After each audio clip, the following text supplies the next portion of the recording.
Eu consegui entregar mais ou menos aquela promessa inaugural que eu fiz, que foi mandar os slides antes da aula.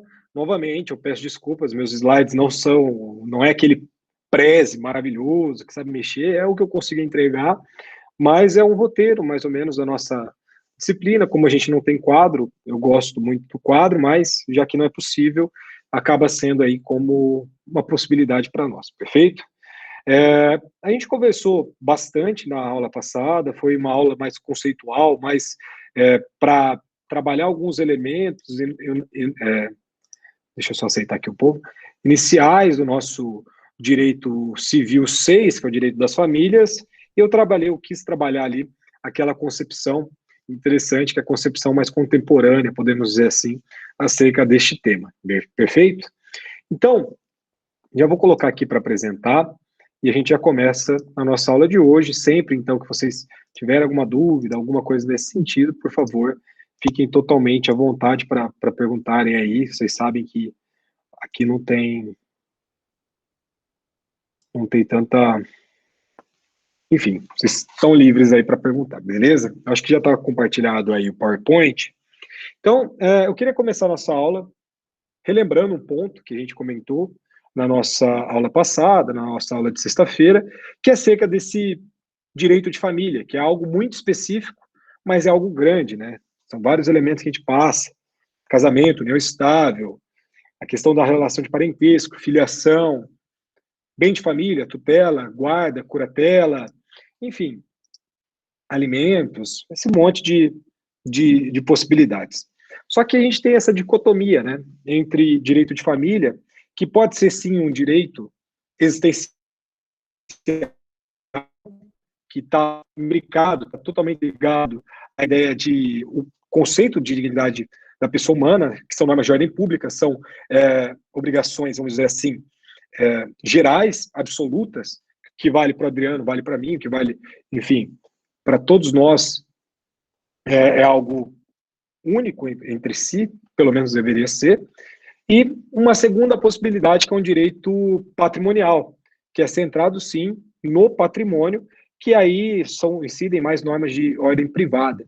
Então, quando a gente for colocar a natureza jurídica do casamento, tem autores que vão falar que o casamento é um contrato, ou seja, essa natureza extremamente patrimonial. Já tem autores que vão falar que não, que o que importa é a questão do afeto, esse vínculo de reconhecimento no outro, então é mais um direito existencial focado nessa pessoa. E tem autores que vão falar daquela natureza híbrida, é claro, que é um pouquinho de uma coisa e um pouquinho da outra, né? Mas o nosso direito de família, ele vai ser dividido, ele pode ser dividido, e essa divisão de direito existencial e direito patrimonial, ele aparece no nosso Código Civil, tá? Então, quando vocês olharem o Código Civil, existe essa dicotomia entre direito existencial e direito patrimonial. Pois bem, isso então foi mais ou menos uma retomada que eu quis colocar para vocês na aula da nossa aula passada, para a gente introduzir a nossa aula de hoje. E a nossa aula de hoje, como eu comentei com vocês, a gente vai falar sobre princípios. Vamos ver até onde vai essa aula de forma saudável para vocês, mas é muito interessante eu falar de direito existencial, porque existe uma relação direta com a questão da dignidade da pessoa humana. Então esse vai ser um princípio que a gente vai iniciar os nossos estudos. Deixa eu só me organizar aqui um pouquinho melhor na minha tela. Vou passar os slides também. Então, pois bem, aqui a gente inicia com o artigo 1º, inciso 3º da Constituição da República Federativa do Brasil. Essa tal de dignidade da pessoa humana, que é imbricada em todas as relações, por estar na Constituição, por ser ali um fundamento, né, do nosso Estado democrático. Nós temos a ideia de dignidade da pessoa humana, que é uma ideia muito cara, muito aberta, muito difícil de se conceituar, mas, na verdade, é um conceito em abstrato que vai trazer para nós uma ideia de que, por exemplo, a professora Flávia Provezan, de Direitos Humanos, Direito Internacional, ela vai falar que essa ideia de dignidade da pessoa humana vai ser um super princípio, vai ser um princípio macro, um macro princípio, é um princípio que vai fundamentar outros princípios, ou seja, é um princípio máximo, é um princípio fundamental, é um princípio angular, é o princípio dos princípios, como eu coloco aí na tela para vocês. Então, nós temos uma inafastabilidade da observância acerca da nossa dignidade humana, dessa proteção dessa pessoa humana. E existe uma ideia muito interessante, e novamente, isso são temas que parecem que são temas, vamos dizer assim, batidos, clichês, mas que aparecem para nós sempre. Aquela ideia de personalização, uma repersonalização e a despatrimonialização do nosso direito privado. Então, a gente está tentando romper com essas barreiras extremamente privativas em relação à manifestação de vontades e começando a observar esse princípio, beleza? Só estava vendo aqui que a Valdinei mandou uma mensagem, mas basicamente essa ideia de reestruturação do direito civil que vem com o Código Civil de 2002, com o Código do Miguel Reale, que apesar de ter ali, demorou 30 anos para ser promulgado, é um código que o projeto é antes da Constituição, mas é muito interessante porque ideias que estão amparadas dentro do seio constitucional são aplicadas aqui de forma veemente, tá? E além disso, para confirmar essa questão de personificação do direito privado, o próprio Código Civil de 2015, ele traz como norma valorizadora ali da dignidade da pessoa humana o norte principiológico da aplicação do direito em relação ao julgador. Então, a dignidade da pessoa humana, eu estou usando isso como fundamento, porque por mais que seja uma regra processual, sendo uma regra processual, ela é aplicada aqui também para o nosso direito de família, tá? Então, o juiz ele vai ter que atender ali aos fins sociais e às exigências do bem comum, né, nesse parâmetro social, resguardado e promover a dignidade da pessoa humana, claro, observando ali a ideia de proporcionalidade, razoabilidade, ideia de legalidade, publicidade e a própria eficiência das decisões judiciais, tá? E aqui é muito interessante.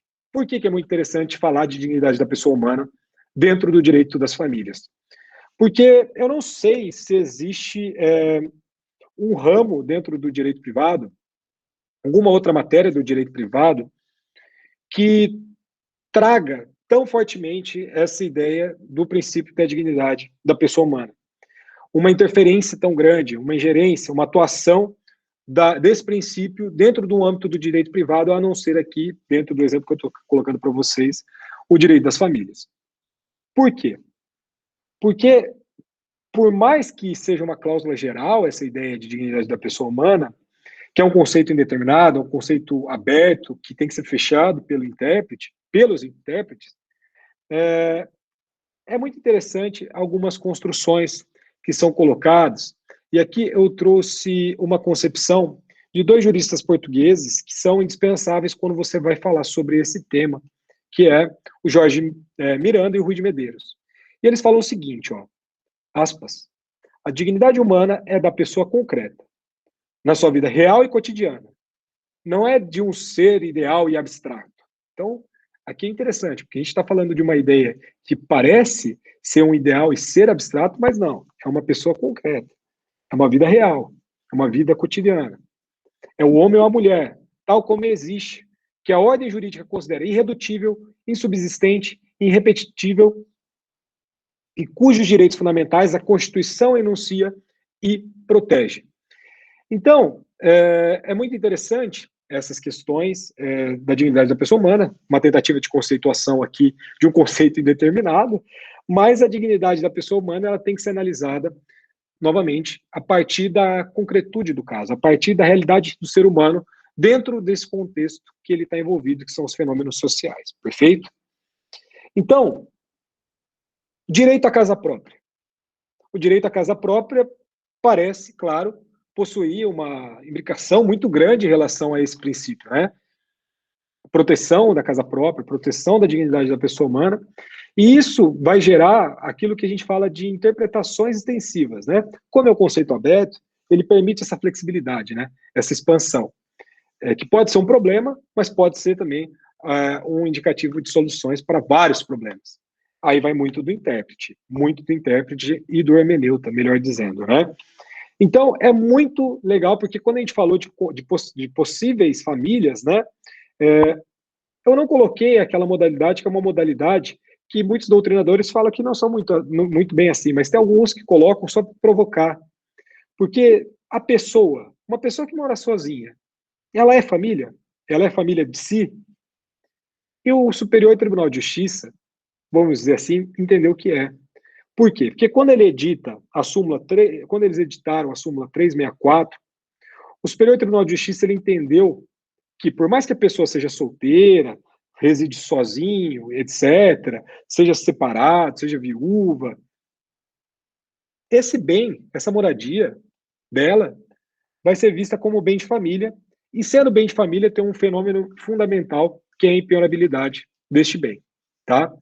Então, quando a gente pega, acho que posso estar errado, mas pega o artigo 833 do Código de Processo Civil, que vai falar da impenhorabilidade, a pessoa pode morar sozinha dentro de uma residência, e essa residência vai ser considerada um bem de família.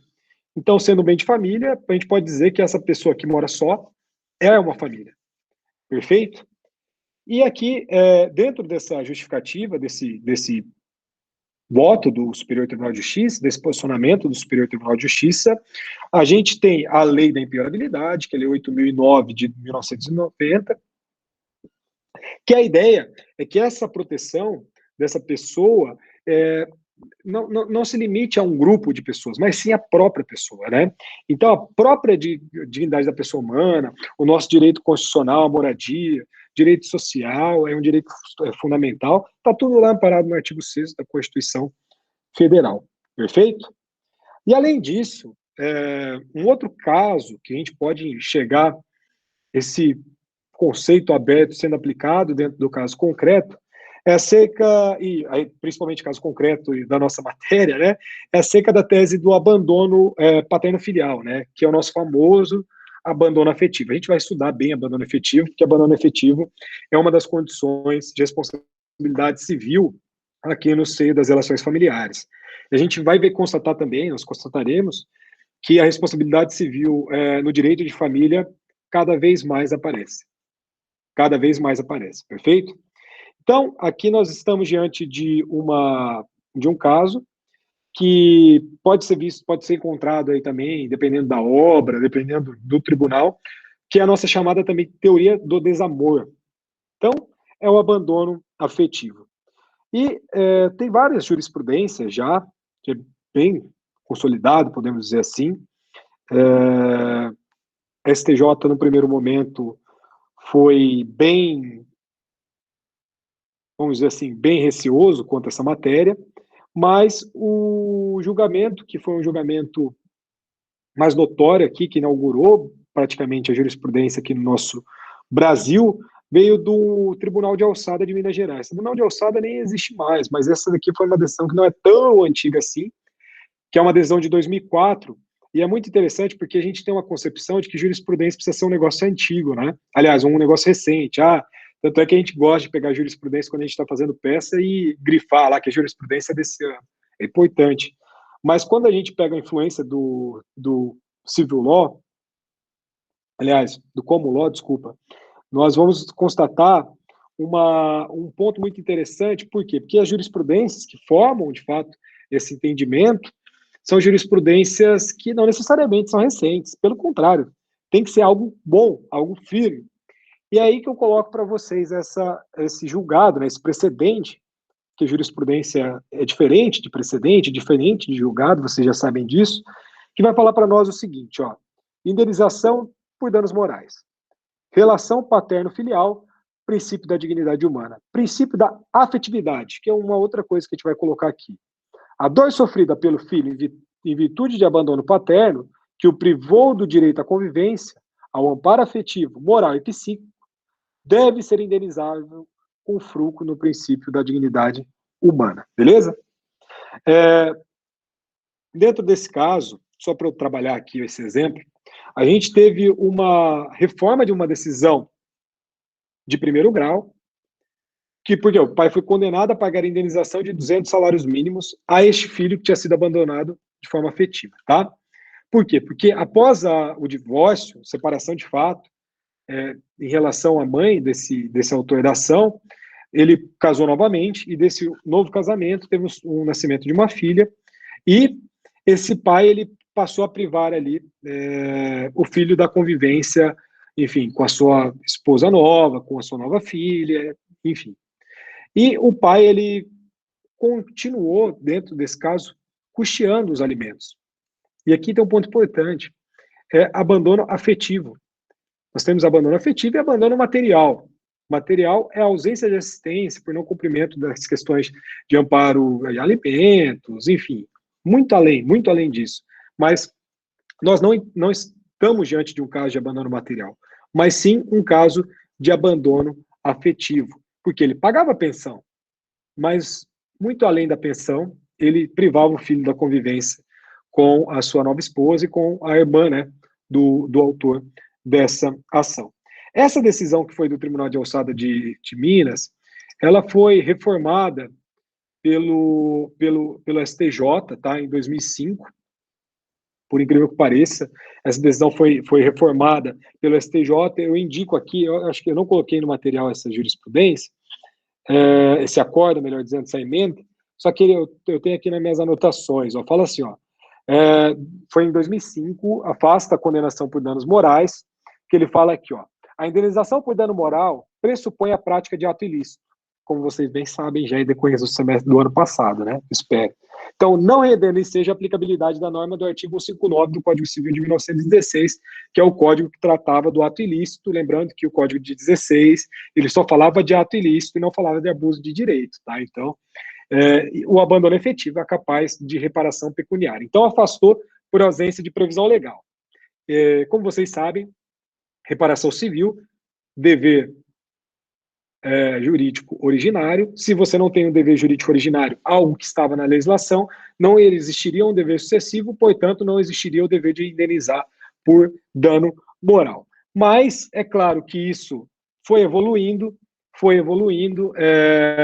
o STJ mudou o seu posicionamento, mas antes de falar dessa mudança do posicionamento do STJ, eu coloco aqui, por exemplo, um julgado que veio da 8ª Câmara de Direito Privado do Estado de São Paulo, que fala para nós, ó, responsabilidade civil, dano moral. A autor abandonado pelo pai, desde a gravidez de sua genitora, e reconhecido como filho somente após a propositura de ação judicial. Discriminação em face dos irmãos. Abandono moral e material caracterizados. Abalo psíquico, indenização devida, sentença informada, recurso provido para este fim. Perfeito? E aqui eu coloco o informativo 496, que vem de uma decisão do STJ de 2012, que é o famoso caso Luciane Souza.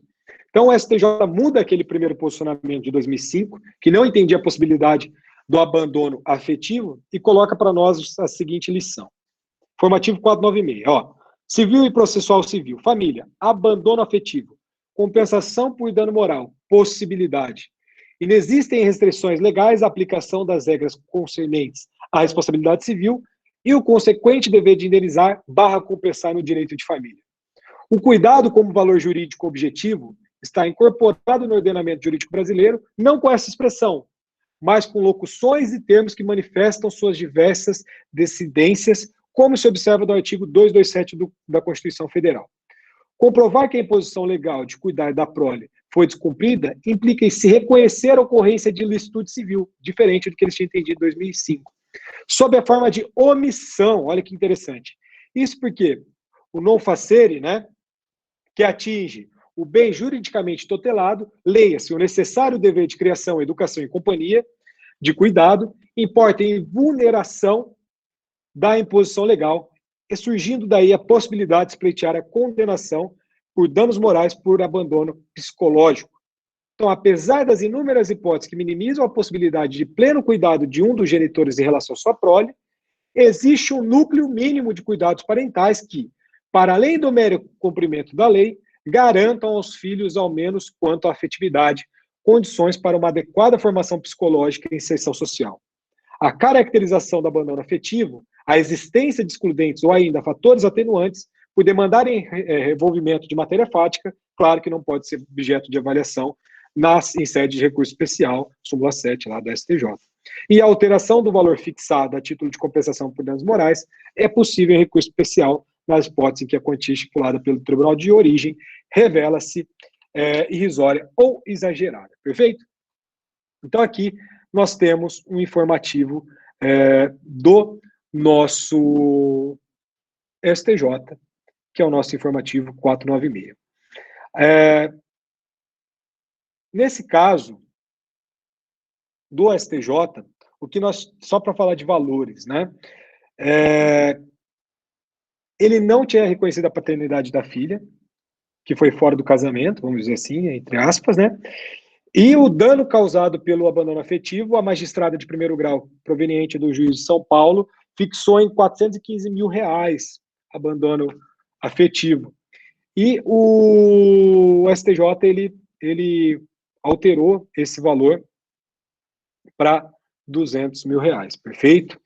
Então, foi isso que aconteceu, foi de relatoria da ministra Nancy Andrighi, para variar, que colocou essa ideia de indenização no valor de R$200 mil, perfeito? Beleza.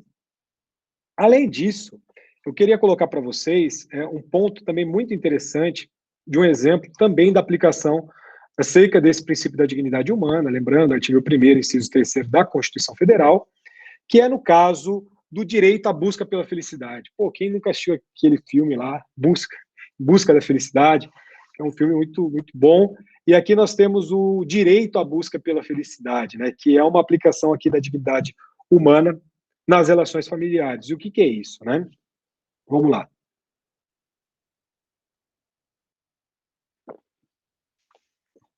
Isso foi Supremo Tribunal Federal, tá? Não foi Superior Tribunal de Justiça.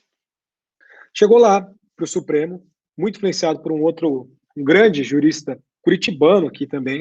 Novamente, eu já citei o Eduardo Leite na sexta, agora eu vou citar o Ricardo Calderon,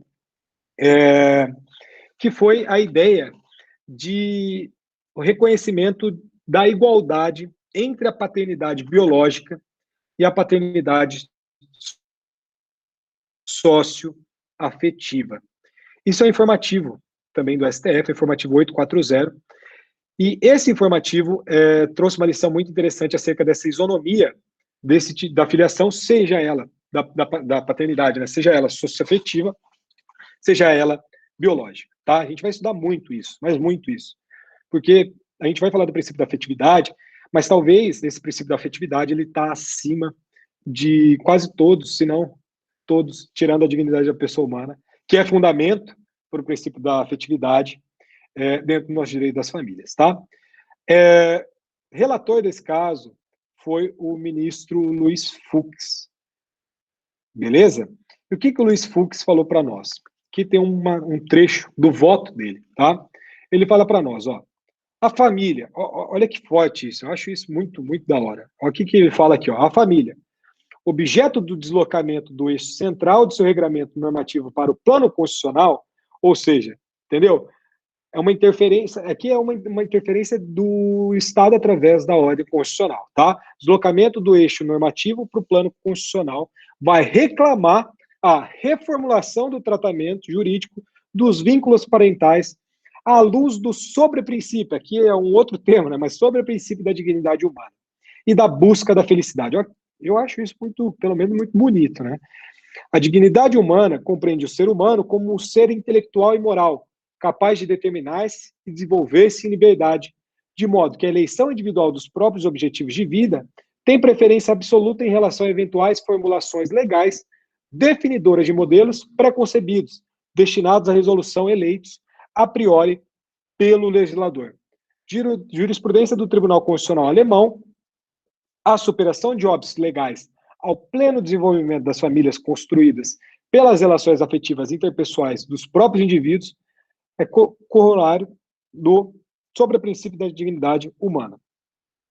O direito à busca da felicidade, que está implícito dentro desse artigo 1º, inciso 3º da Constituição Federal, ao tempo que eleva o indivíduo à centralidade do ordenamento jurídico-político, reconhece as suas capacidades de autodeterminação, autossuficiência e liberdade de escolha dos próprios objetivos, proibindo que o governo se miscua nos meios eleitos pelos cidadãos para a perseguição das vontades particulares, precedentes da corte, enfim. Então, o indivíduo jamais pode ser reduzido a mero instrumento de consecução das vontades do governante, por isso que O direito à busca da felicidade protege o ser humano em face de tentativas do Estado de enquadrar a sua realidade familiar em modelos pré-concebidos pela lei. Então, aqui nós estamos diante de um caso, a gente vai estudar muito esse caso, mas é um caso que foi firmada uma tese de que a paternidade socioafetiva, seja ela declarada ou não em registro, não vai impedir o reconhecimento do vínculo de filiação de forma concomitante, baseada, claro, na origem biológica, sendo que ambas possuem efeitos jurídicos próprios, beleza? Então, esse julgado do STF, que vem em 2016, é um julgado muito importante para nós, e a gente vai bater muito dentro desse julgado aí nas nossas aulas, perfeito? Avançando. Passei aqui. Aqui está um princípio um pouco mais tranquilo de a gente falar, podemos dizer assim, né? Nenhum é tão simples, mas o princípio da solidariedade familiar, ele está ali dentro da Constituição, também dentro do artigo 3º, inciso 1º, né, que é o objetivo fundamental da nossa República Federativa do Brasil, a ideia de solidariedade, né, uma sociedade livre, justa e solidária. Então, esse princípio, que é o princípio da solidariedade, que está lá na Constituição, ela, claro, que vai repercutir nas nossas relações familiares. Por quê? Porque a nossa solidariedade deve, sim, estar presente nas nossas relações interpessoais, no nosso seio familiar, beleza? Aqui eu tento trazer uma ideia de conceito, né, sobre esse princípio. E aqui a gente põe, ó, ser solidário significa responder pelo outro, o que remonta à ideia de solidariedade, do direito, das obrigações. Quer dizer ainda, preocupar-se com a outra pessoa. Desse modo, a solidariedade familiar deve ser tida em sentido amplo, tendo caráter afetivo, social, moral, patrimonial, espiritual e sexual. Então, é muito interessante, porque no que diz respeito, de forma específica, à solidariedade patrimonial, e aqui fazendo um corte dentro dessas outras possibilidades, né?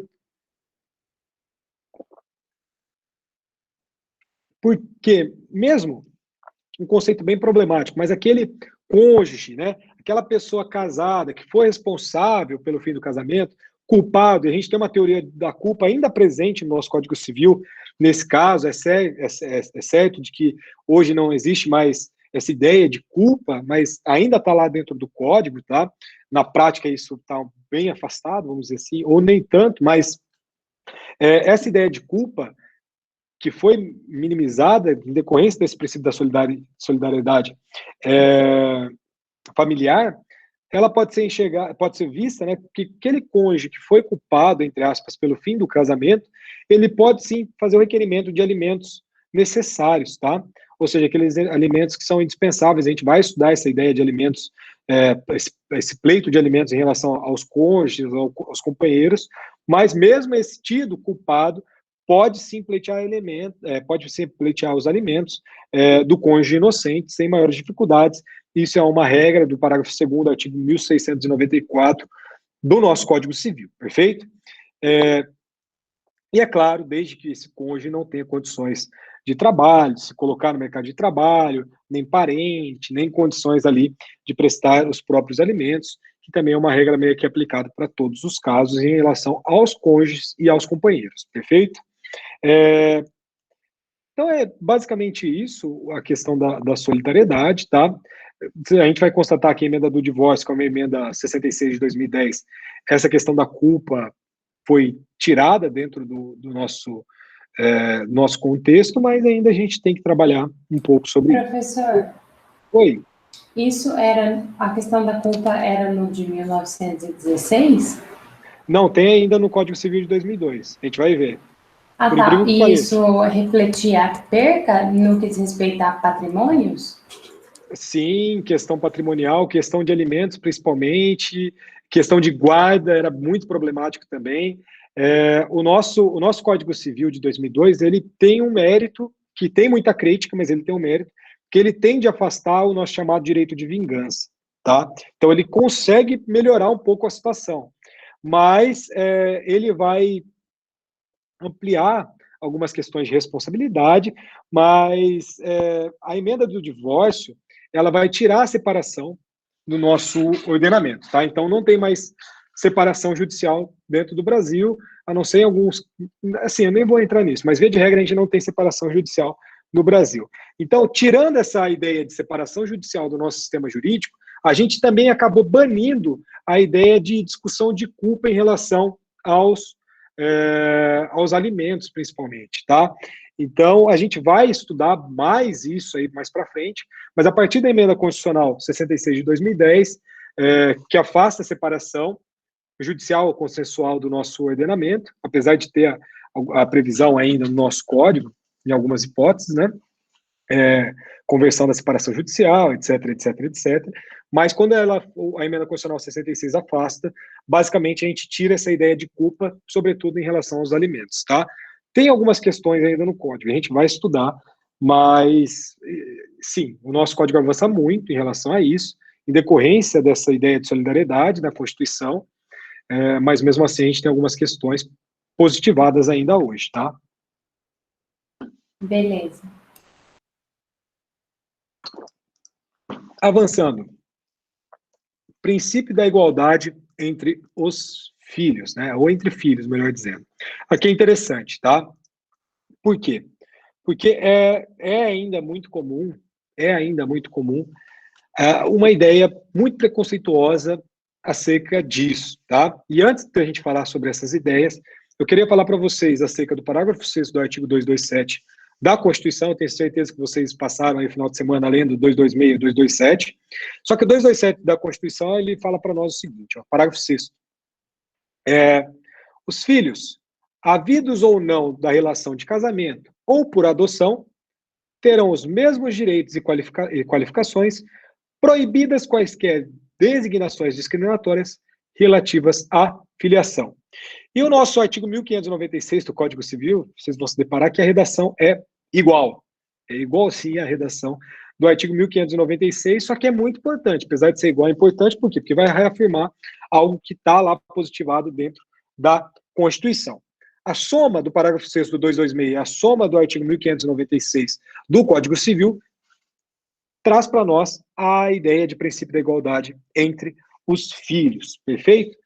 Então, ela vai buscar uma ideia de trabalhar essa ideia, busca regularizar, tenta trabalhar a questão da isonomia, só que a isonomia que está lá no nosso direito constitucional, no caput do artigo 5º, dentro do seio das relações familiares, perfeito?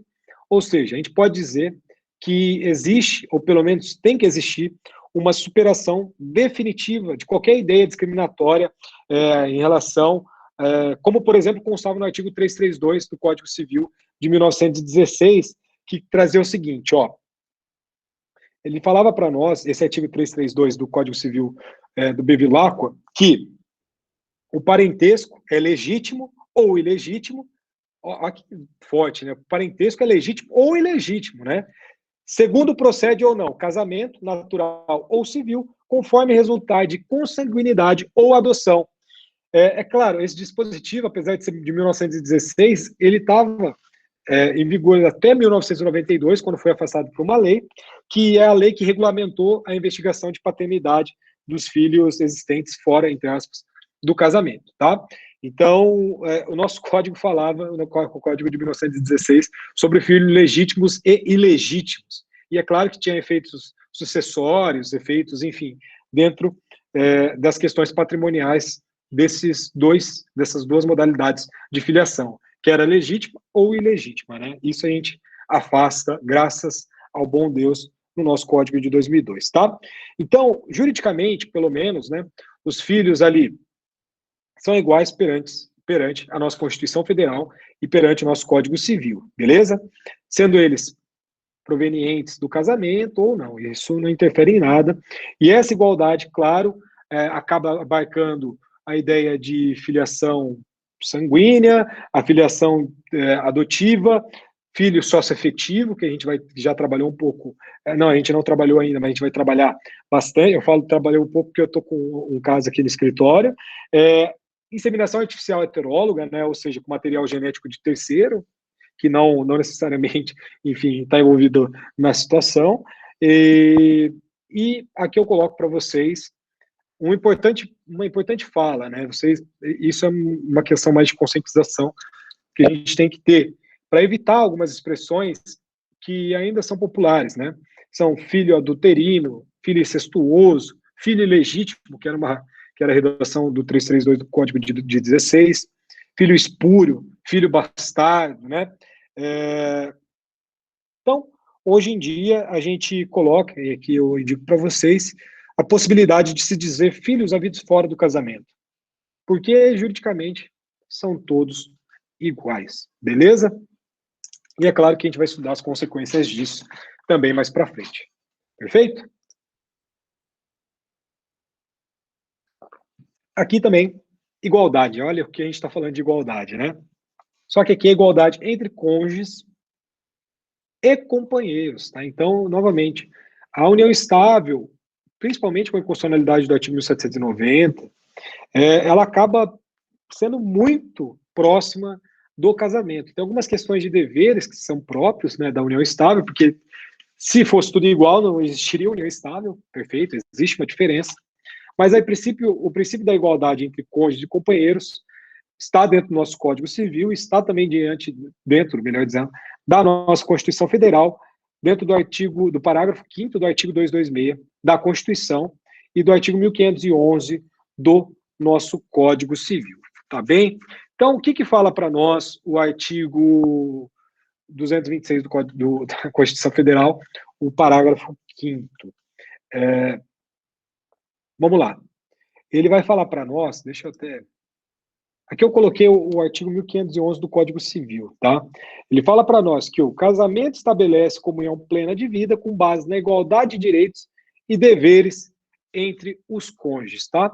Então, o que nós temos é exatamente isso, que o casamento ou a união estável, aqui, claro que a nossa união estável não consta dentro desse artigo 1511 do Código Civil, mas ela é aplicada, porque ela foi reconhecida como entidade familiar dentro do parágrafo 3º do artigo 226, e sendo reconhecida como entidade familiar, a regra do casamento, aqui, nessa hipótese, também dialoga, como a gente vai dialogar praticamente em quase todas as situações, beleza?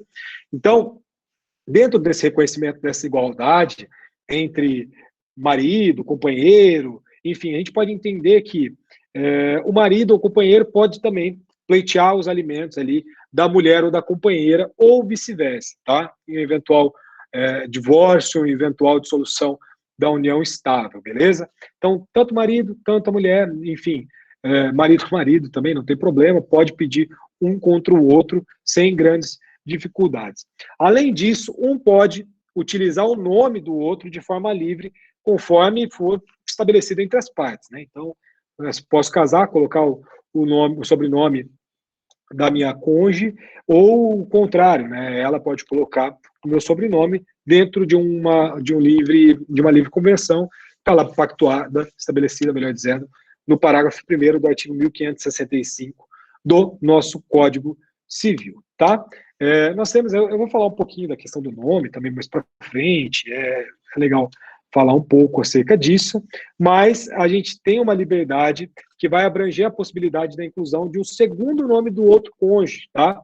E aqui eu trouxe uma decisão do STJ, que gerou o informativo 655, que vai falar para nós que esse parágrafo 1º do artigo 1565 não impõe limitação temporal para a retificação do registro civil e o acréscimo de patronímico de outro cônjuge por retratar manifesto direito da personalidade. Então, a inclusão do sobrenome do outro cônjuge pode decorrer da dinâmica familiar e do vínculo conjugal construído posteriormente à fase de habilitação dos bens. A gente vai estudar tudo isso, tá?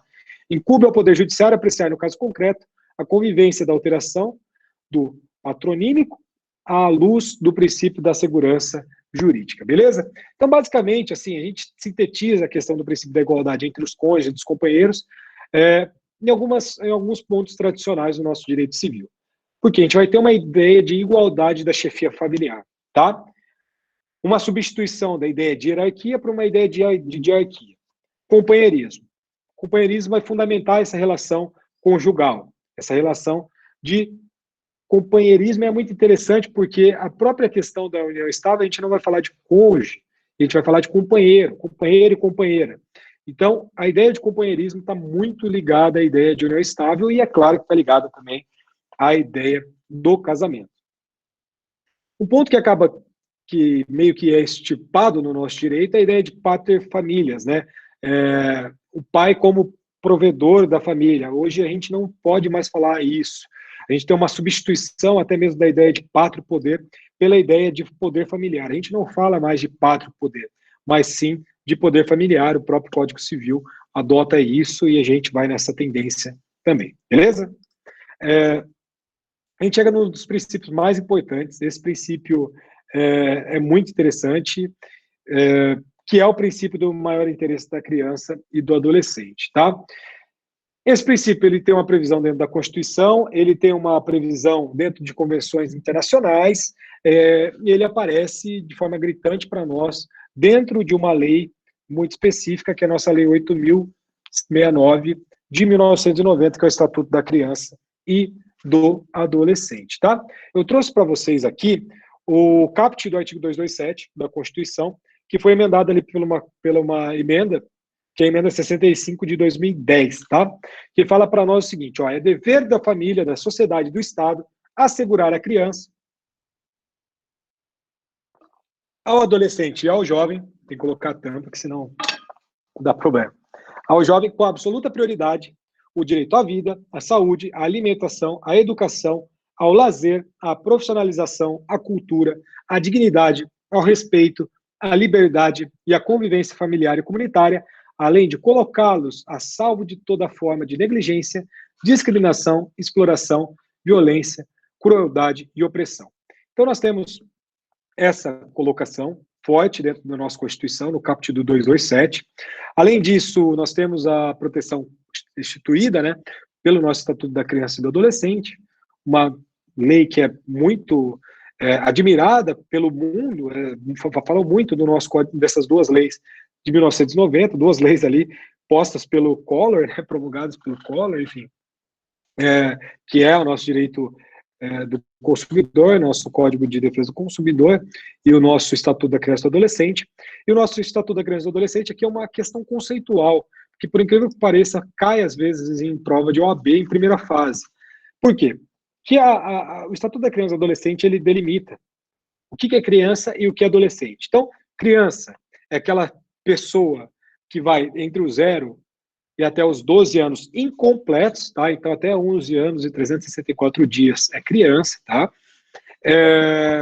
Adolescente passa a ser entre 12 e 18 anos de idade. E nós temos uma lei recente, que é uma lei de 2013, que é a Lei 12.852, que é o Estatuto da Juventude, enfim, Estatuto dos Jovens, que vai delimitar que jovem são as pessoas que estão estabelecidas entre aos 15 anos de idade até os 29 anos de idade, perfeito? Então nós temos esse princípio que está lá muito forte também no artigo 3º, no artigo 4º do ECA.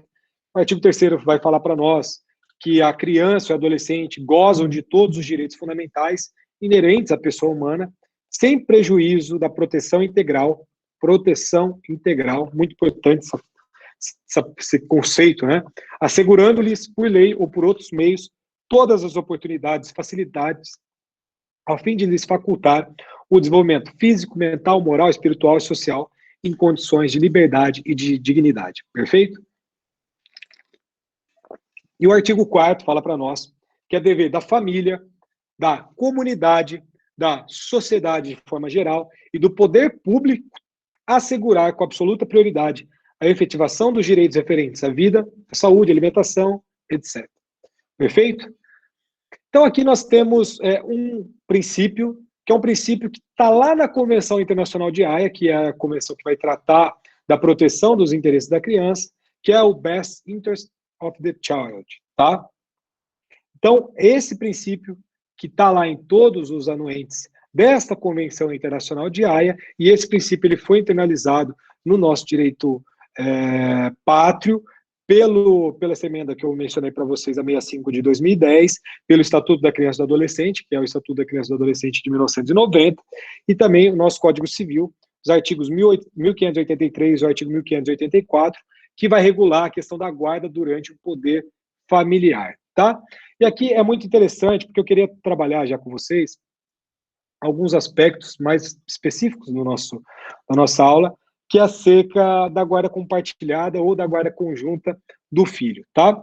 Essa questão gera uma série de confusões, E tem magistrada que acha que guarda compartilhada é ficar 10 dias na casa de um e 10 dias na casa do outro. Só que isso é um conceito muito complicado, porque a ideia de guarda compartilhada é uma ideia muito boa. Talvez seja uma das melhores ideias colocadas dentro do nosso Código Civil, que foi uma alteração também em 2014, a Lei 3.058, né? Mas a ideia de guarda compartilhada, quando da prática dela, pode gerar uma série de problemas. Por quê? Porque o filho, ele vai conviver com ambos os genitores. Isso é um fato. Ele convive com ambos os genitores.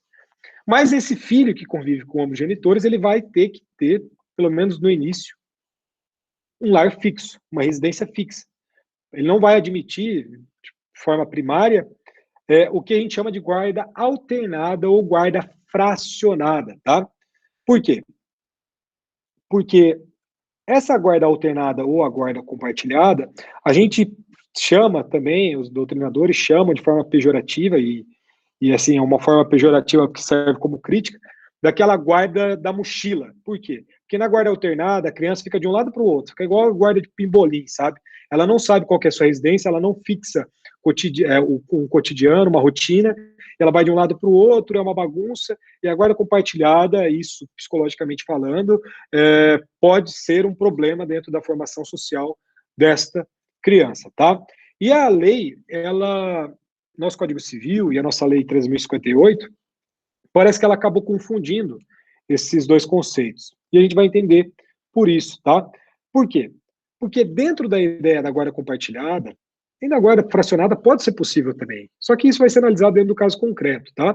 Mas a gente precisa de uma mediação interdisciplinar, porque a gente precisa de uma harmonia mínima existente entre ambos os genitores. E lembrando que a guarda compartilhada hoje aqui no Brasil, ela é regra, tá?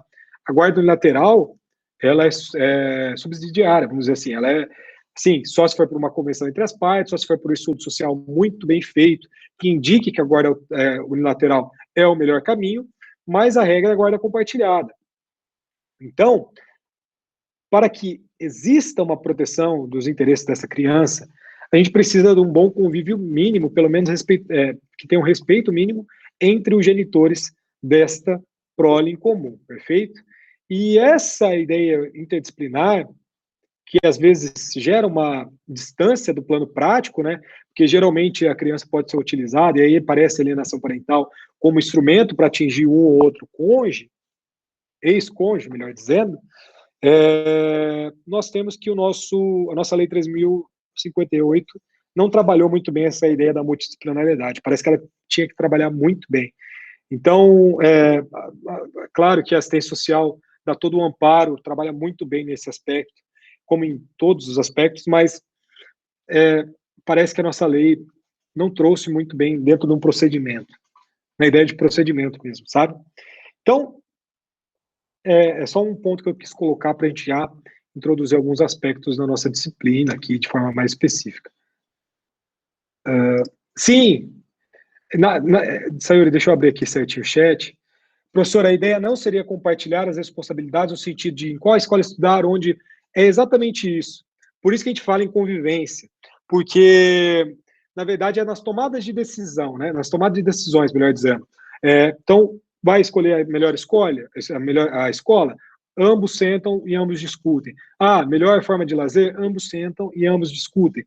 Então, é nas tomadas de decisões que precisam ser compartilhadas, e não necessariamente ficar levando a criança de um lado para o outro, porque a gente sabe que essa ausência de rotina pode ser e é um problema muito grande para ela. Então, a sua pergunta, na verdade, ela é uma colocação, uma afirmação. A ideia é exatamente essa, é compartilhar as responsabilidades nas tomadas de decisões, etc. Perfeito?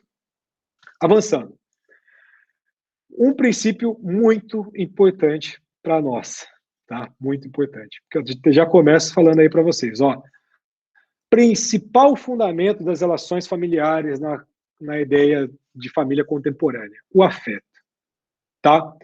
O princípio da afetividade é, hoje, o princípio talvez mais legal, mais gostoso de trabalhar, enfim, o que mais tem ali revolucionado todas essas questões, beleza? Por quê?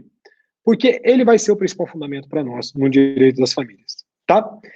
É muito louco isso, porque por mais que o nosso afeto não esteja previsto na nossa Constituição Federal, deveria, talvez falte um pouco de afeto para todos nós, como um direito fundamental, a gente pode falar que se existisse uma fusão, igual no Dragon Ball, né, uma fusão entre dois princípios, que é o princípio da dignidade humana e o princípio da solidariedade, dessa fusão a gente teria o princípio da afetividade. Então, esse princípio ele é decorrente da dignidade da pessoa humana e da solidariedade.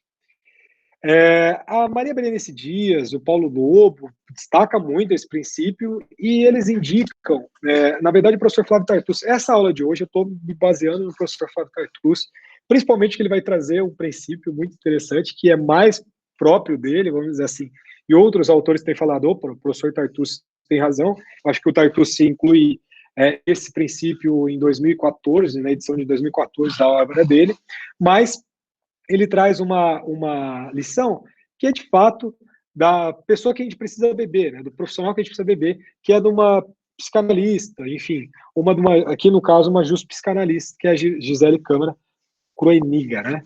E ela fala para nós que o papel dado à subjetividade, ou seja, nesse interior da pessoa, e a afetividade, tem sido crescente no direito de família, que não mais pode excluir de suas considerações a qualidade dos vínculos existentes entre os membros de uma família, de forma que possa buscar a necessária objetividade na subjetividade inerente às relações. Isso eu gosto muito, porque na minha dissertação de mestrado eu trabalho um pouco isso, objetividade na subjetividade. Para mim, isso pode ser traduzido em uma palavra, intersubjetividade. Então, dentro dessa relação intersubjetiva, que é sim uma relação de troca, relações inerente às relações familiares, é onde está aqui inserido esse princípio da subjetividade e o nosso direito de família, claro que está dando um peso considerável para este princípio. Então, é muito legal falar sobre ele, por quê? Porque olha o que a Nancy Andrighi fala para nós dentro de um RESP, que é esse RESP proveniente lá do Rio de Janeiro em 2010. Daqui a ministra relatora Nancy Andrighi. A quebra de paradigmas do direito de família tem como traço forte a valorização do afeto e das relações surgidas da sua livre manifestação, colocando à margem do sistema a antiga postura meramente patrimonialista ou ainda aquela voltada apenas ao intuito de procriação da entidade familiar. Hoje, muito mais visibilidade alcançam as relações afetivas, seja entre pessoas do mesmo sexo, seja entre o homem e a mulher, pela comunhão de vida e de interesses, pela reciprocidade zelosa entre os seus integrantes. Deve o juiz, nessa evolução de mentalidade, permanecer atento às manifestações de intolerância ou de repulsa que possam, porventura, se revelar em face das minorias, cabendo-lhe exercitar raciocínios de ponderação e apaziguamento de possíveis espíritos em conflito. A defesa dos direitos e sua plenitude deve assentar em ideais de fraternidade e solidariedade, não podendo o Poder Judiciário esquivar-se de ver e de dizer o novo, assim como já fez em tempos idos, quando emprestou normatividades aos relacionamentos entre pessoas não casadas, fazendo surgir por consequência o Instituto da União Estável. A temática, ora e julgamento, igualmente assenta sua premissa em vínculos lastreados em comportamento amoroso. Então aqui é muito, muito legal esse ensinamento que a ministra Nancy Andrighi coloca para nós. Ou seja, o Superior Tribunal de Justiça, não é Arthur falando, é o Superior Tribunal de Justiça dizendo do peso das relações afetivas nas nossas relações familiares. E caso concreto, viu? Caso concreto. Então, o fundamento que se deu lá atrás para as questões de conseguir ali afastar aquela ideia podre, que era a ideia do conceito de concubinato, que era uma ideia criminalizada pela sociedade, e trazer à luz essa ideia de relações de união estável, essas questões foram todas baseadas no afeto. E é isso que importa para nós hoje. Então, se a gente coloca ali a questão, por exemplo, da filiação biológica em detrimento da filiação socioafetiva, a gente vai ver que talvez até mesmo a socioafetiva está se sobressaindo. Isso é muito doido. E aqui eu trouxe, como eu comentei com vocês, falei que ia dizer sobre o Ricardo Calderon. Ricardo Calderon, eu acho que ele foi presidente do IBDFAN. Eu sei que ele eu acho que ele foi presidente do IBDFAN. Eu posso estar falando muita abobrinha agora, mas eu tenho quase certeza que ele foi presidente do IBDFAN. E o Ricardo Calderon, como eu comentei com vocês, ele é curitibano. Além de ser curitibano, ele torce para o meu time, então eu tenho uma relação de afeto com ele, muito grande. Além de ser um excelente jurista, ele é atleticano. E o professor Ricardo Calderon, dentro da sua dissertação de mestrado, ele trouxe essa lição para nós, que eu destaquei para vocês. Ó, parece possível sustentar que o direito deve laborar com a afetividade e que sua atual consistência indica que se constitui em princípio no sistema jurídico brasileiro. A solidificação da afetividade nas relações sociais é forte indicativo de que a análise jurídica não pode restar alheia a este relevante aspecto dos relacionamentos. A afetividade é um dos princípios do direito de família brasileiro, implícito na Constituição, explícito e implícito no Código Civil e nas diversas outras regras do ordenamento. Oriundo da força construtiva dos fatos sociais, o princípio possui densidade legislativa, doutrinária e jurisprudencial que permite a sua atual sustentação lege lata. E aqui é muito importante falar do Ricardo Calderon, porque o Ricardo Calderon, ele teve uma atuação muito forte dentro daquele caso que eu trouxe para vocês, de relatoria do ministro Luiz Fux, que ele foi amicus curiae dentro daquele caso, representando o Instituto Brasileiro de Direito de Família, e representando o Instituto Brasileiro de Direito de Família, ele estava lá naquela repercussão geral da socioafetividade perante o Supremo Tribunal Federal, que afirmou ser a afetividade um princípio do sistema civil constitucional brasileiro, e aquele é o informativo 840 do Supremo Tribunal Federal.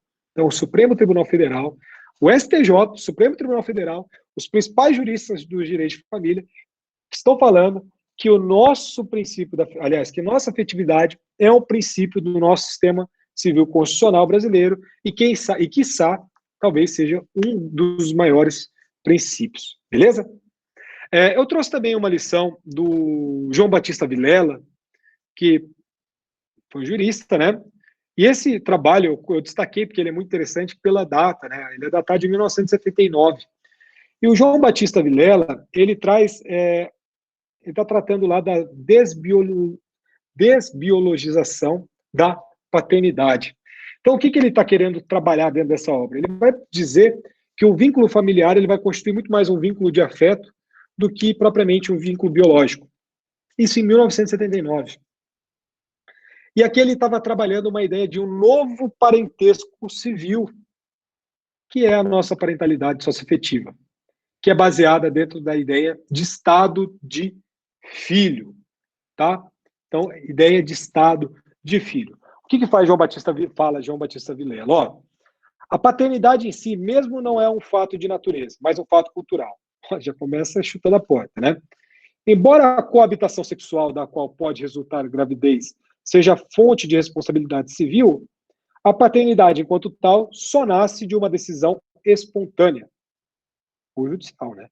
Tanto no registro histórico como no tendencial, a paternidade reside antes no serviço e no amor que na procriação.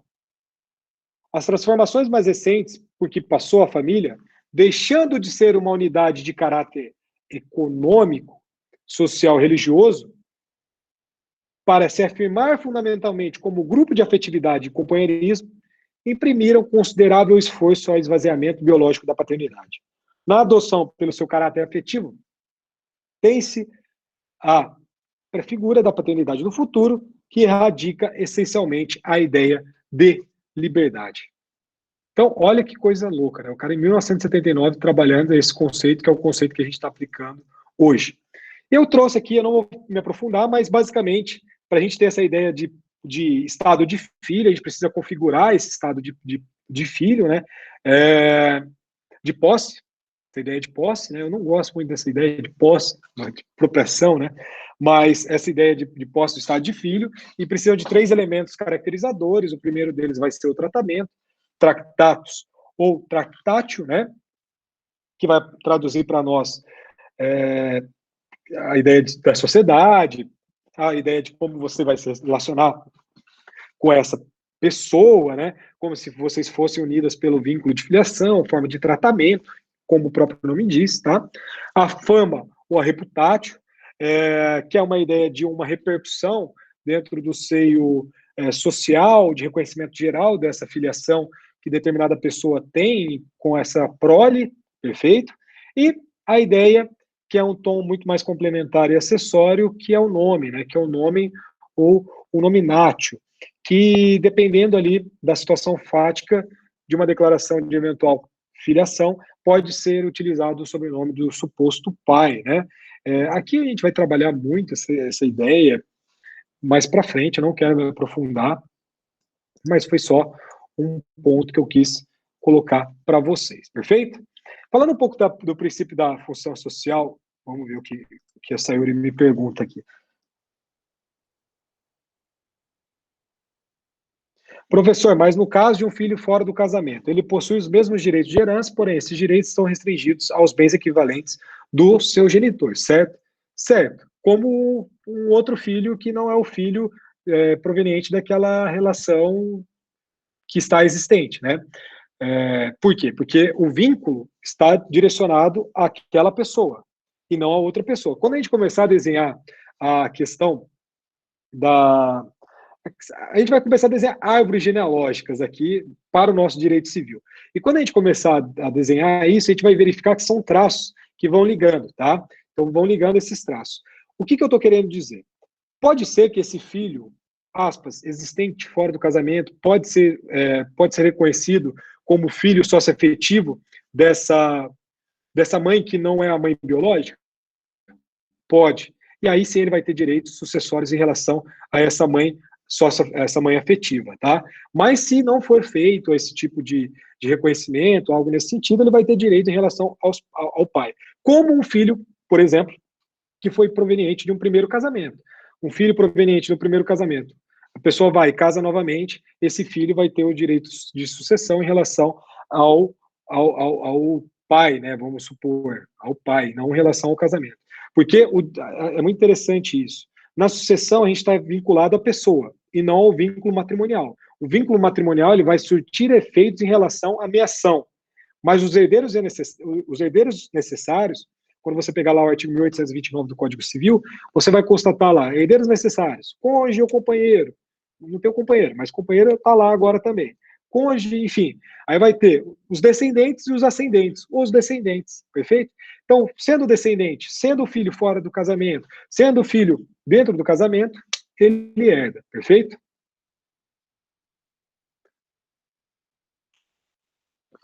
Maravilha. Então, eu vou falar aqui do princípio da função social da família.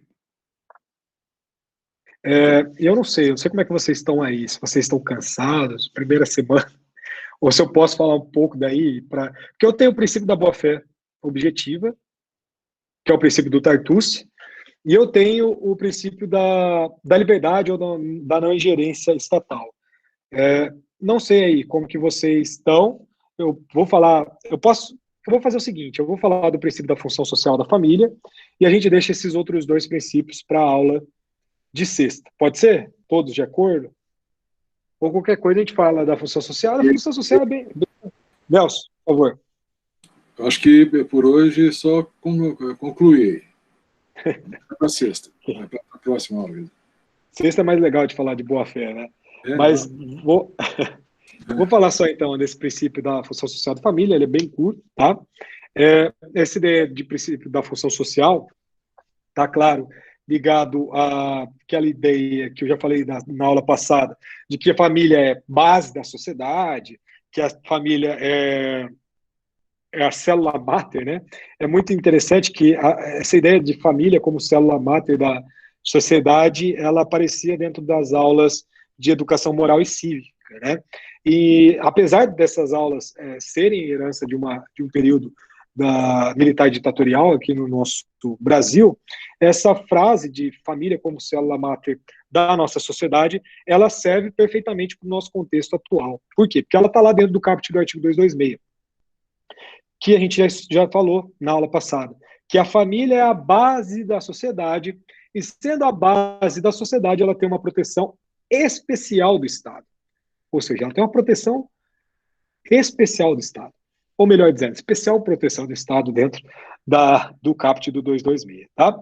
Então, eu trouxe aqui o ensinamento do professor e juiz Pablo Stoso Gagliani e do Rodolfo Pamplona Filho, que eles falam para nós que a principal função da família e a sua característica de meio para a realização dos nossos anseios e pretensões, e não é mais a família um fim em si mesmo, conforme já afirmamos, mas sim um meio para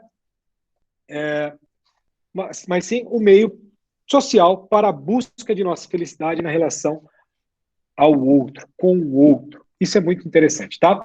Por quê? Porque as relações familiares, elas necessariamente precisam ser vistas dentro de um determinado contexto social, dentro de uma diferença regional de determinadas localidades. Nós estamos dentro do Brasil, cada região tem os seus costumes, e dentro desses costumes regionais, nós temos que enxergar essas famílias como uma célula máter dentro dessa ideia de regionalidade, tá?